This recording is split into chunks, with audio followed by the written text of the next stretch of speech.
এইদিকে নাকি রোগা হবে, প্রতিদিন ফাস্টফুড খায়। এটা আমার কথা না, এটা আমার বরের কথা। সে বলে যে তুমি রোগা হও, কিন্তু সন্ধ্যা হলেই চলো এটা খেয়ে আসি, চলো ওটা খেয়ে আসি। হেই হ্যালো, আমি তোমাদের সবার প্রিয় মুনমুন। চলো আজকে তোমাদের সাথে ছোট্ট একটা গল্প শেয়ার করি। সকাল থেকে আমি মিনিমাম ভালোই ডায়েট করি, কিন্তু সন্ধ্যা হলেই আমার আর ভালো লাগে না বাড়ির খাবার খেতে।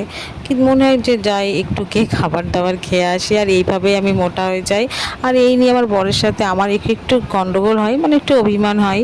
আর অভিমান ভাঙালেই চলো আজকে যাই ওটা খাই এটা খাই, এইভাবেই আমি মোটা হয়ে যাচ্ছি। অ্যাকচুয়ালি বরের ভালোবাসায় আমি মোটা হয়ে যাচ্ছি। তা প্রতিদিন তো আর যাওয়া হয় না, আজকে মনে হলো চলো একটু বাইরের খাবারই খেয়ে আসি।